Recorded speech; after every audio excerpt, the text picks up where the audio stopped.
तो शेष बल्ले जीटीर चमत्कार जीत होती दिल्ली कैपिटल विपक्ष में आईपीएल मैच नंबर 14 तो मैच टी संपूर्ण रूपे दिल्ली कैपिटल हाथ में था।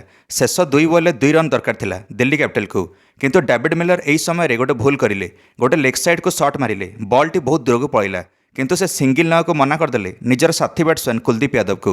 एणिकी शेष बल्ले 2 रन दरकार था। एणिकी डेविड मिलर भावुले शेष बल्ले छक्का ना चौका मारिकी मैच जितई पारे। प्रसिद्ध किसी ना बॉलर जेटी तरफ शेष बल्ले गोटे बाउंसर फिंगिदेले डेविड मिलर को। डेविड मिलर मारियारे असमर्थ हेले, बॉल टी कीपर हाथ में गला। डेविड मिलर एबे जाइए रन दौड़िले किंतु जेटी कीपर जोस बटलर एणिकी दमदार थ्रो फिंगिकी रनआउट करदे कुलदीप यादव को।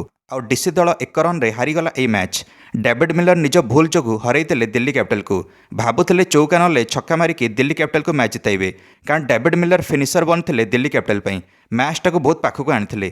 मिलर 20 बल्ले धंधार 41 रन इनिंग्स खेली किंतु माटी मिसीगला यह इनिंग्स। दिल्ली कैपिटल्स फैंस मैंने आचंबित होगले केमिति जितिया मैच टी हारीगला डीसी दल। दिल्ली कैपिटल डेविड मिलर भांगी पड़े मैच हारिला परे। गुजरात टाइटन्स वाला खुशी डेइले मैच जितिकी, कारण गुजरातर प्रथम विजय थिला चलित आईपीएल।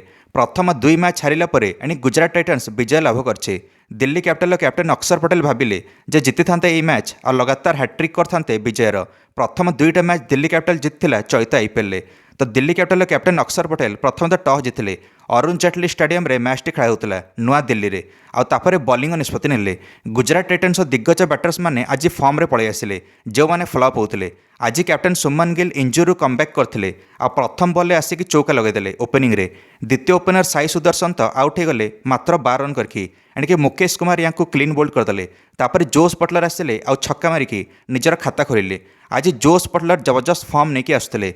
आज मैदान में सब दिगरे बॉल को बाउंड्री पार लगाउले जोस बटलर। तो मुकेश कुमार को 5म ओवर 3टा छक्का गोटे चौका मारदेले जोस बटलर। आ 5 ओवर जीटी स्कोर को 50 रन पार कराइले जोस बटलर। बटलर आज बढ़िया टाइमिंग करते बॉल को। एणिकी सुमन गिल अन्य आड़े खाली चाह रही बटलर बैटिंग। एणिकी फिल्डर मैंने असमर्थ होते बटलर बॉल रोकियापाई। मात्र 24 बल्ले अर्धशतक करदे जोस बटलर। सुमन गिल और बटलर भितर 54 रन पार्टनरशिप होगा मात्र 28 बल्ले। सुमन गिल एबे जाए मात्र 8 बल्ले 8 रन करते। अन्य आड़े जोस बटलर बाड़ौले किंतु यही समय कुलदीप यादव आसिले आ कुलदीप यादव का स्पिन रे फसीगले जोस बटलर आ सीधा क्लीन बोल्ड होगले। जोस बटलर 27 बल्ले 52 रन कर आउट हेले। एणिकी बटलर आउट होला परे कैप्टेन सुमन गिल एबे जीटी स्कोर रे गति प्रदान कले आ जोरदार प्रहार कले। सुमन गिल को गाड़ी रे एबे ब्रेक नथिला। एबे दर्शक बंधु मैंने 12तम ओवर विपराज निगम को धोईदेले वाशिंगटन सुंदर और कैप्टेन सुमन गिल। समुदाय 23 रन मारिले विपराज को सुमन गिल और वाशिंगटन सुंदर मिसिकी, जो 2टा छक्का 2टा चौका सामिल थिला। तो सुमन गिल और वाशिंगटन सुंदर जीटी स्कोर को द्रुत गति आगक नहीं गले। सुमन गिल मात्र 35 बल्ले अर्धशतक करें। सुमन गिल प्रत्येक ओवर गोटे चौका गोटे छक्का मारुले। सुमन गिल दमदार 45 बल्ले 70 रन करें तापर जाकि आउट हेले Lungi Ngidi over. GT score को 183 रन नहीं पहुंचाइले सुमन गिल तापर कैच आउट हेले। तो 100 रन पार्टनरशिप होता सुमन गिल और वाशिंगटन सुंदर भितर। सुमन गिल गलापर वाशिंगटन सुंदर छक्का मारिकी आ निजर प्रथम अर्धशतक संपूर्ण कले निजर आईपीएल कैरियर रे मात्र 30 बल्ले। वाशिंगटन सुंदर जीटी स्कोर को 205 रन में पहुंचेकी आउट हेले अंतिम ओवर। एणिकी 32 बल्ले 55 रन करके ग्लेन फिलिप्स शेष बल्ले चौका लगेले और जीटी स्कोर को 210 रन में नहीं पहुंचाईदेले। निर्धारित 20 ओवर 4 विकेट हराई 211 रन टार्गेट रहा दिल्ली कैपिटल आगे। आरंभ दिल्ली कैपिटल ओपनर पाथम निशंका आ केएल राहुल ये 2 जन तागड़ा स्टार्ट करें। दिल्ली कैपिटल वाला पार प्ले 6 ओवर भितर 55 रन था बिना विकेट हराई। पाथम निशंका बाउंड्री उपर बाउंड्री लगे चलते। पाथम निशंका 24 बल्ले धंधार 41 रन करके आउट हेले प्रसिद्ध Kisna over. DC score 76 run था जत निज प्रथम विकेट हराइला 9 ओवर। एबे केएल राहुल डीसी स्कोर को द्रुत गति आगक बढ़ाते और 4 छक्का मारुले। केएल राहुल निजर अर्धशतक संपूर्ण कले मात्र 29 बल्ले। एबे 10 नंबर ओवर राशिद खान आसिले। राशिद खान आसिकी गोटे ओवर 2टा विकेट नहीं गले। प्रथम नीतीश राणा को 5 रन विदा कले। पर बल्ले इनफॉर्म बैटर समीर रिजवी को क्लीन बोल्ड करदे राशिद खान। रिजवी प्रथम 2 मैच रे प्लेयर ऑफ द मैच पाइथिले किंतु आज प्रथम बल्ले आउट होगले। 101 रन 3टा विकेट पड़ला डीसी 10 ओवर।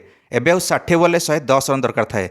एबे अर्धशतक वीर केएल राहुल और नूतन बैट्समैन डेविड मिलर क्रिजे थिले। ए 2 जन मिसिकी एबे धंधार माड करथिले। सब ठीक ठाक चलथिला किंतु डेविड मिलर एबे रिटायर्ड हट गले 12 रन करके। डेविड मिलर डगआउट को पहिले। डेविड मिलर फील्डिंग कला बेले इंजोर्ड होते हाथ में इंजुरी होता। एबे से बथा आउे बैटिंग बेले बाहरिला।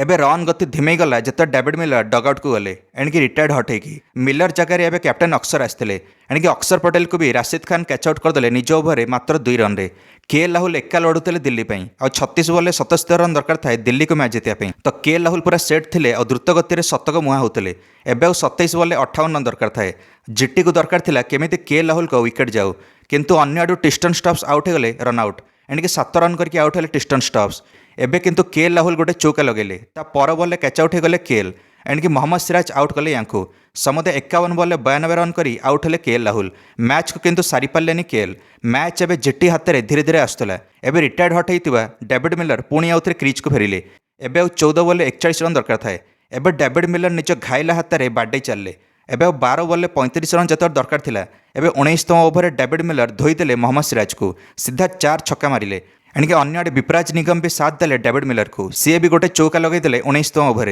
समुदाय 22 रन आसिला 19तम ओभर मोहम्मद सिराजकर शेष ओभर 13 रन दरकार थिला शेष ओभर प्रथम बॉल विपराज निगम लगेदेले गोटे चौका प्रसिद्ध कृष्णा को किंतु आगामी बॉल कैच आउट होगले विपराज निगम 7 बॉल 12 रन कर आउट हेले एबे कुलदीप यादव आसिकी एणिके आगामी बॉल सिंगल नेले और डेविड मिलर को स्ट्राइक रे आनिले एबे 3 बॉल दरकार थिला 8 रन मिलर स्ट्राइक रे आसिकी गोटे विराट छक्का मारदेले दर्शक बंधु मैंने आउ 2 बॉल 2 रन दरकार थाए ये डीसी हाथ में मैच था डेविड मिलर यही समय गोटे भूल कले लेग साइड गोटे शॉट खेले एणिके बहुत दूर को जाइए बॉल किंतु कुलदीप यादव सिंगल ना पलि आसते मिलर किंतु मना करदे यहीटा बड़ भूल था मिलरकर डेविड मिलर चाहूले से शेष बॉल चौका ना छक्का मारिकी मैच जिताइबे और हल्कार नेले से सिंगल नेलेनी किंतु शेष बॉल 2 रन दरकार था शेष बॉल मारी पारे डेविड मिलर आ उल्टा एवं रन दौड़ा गले बॉल किंतु कीपर हाथ में था जोस बटलर एवं कुलदीप यादव को रनआउट करदे कीपर एंड्रू दर्शक बंधु मैंने शेष बॉल बाउंसर थिबारु डेविड मिलर को लगिला मुंड उपर बॉल जाइथिबो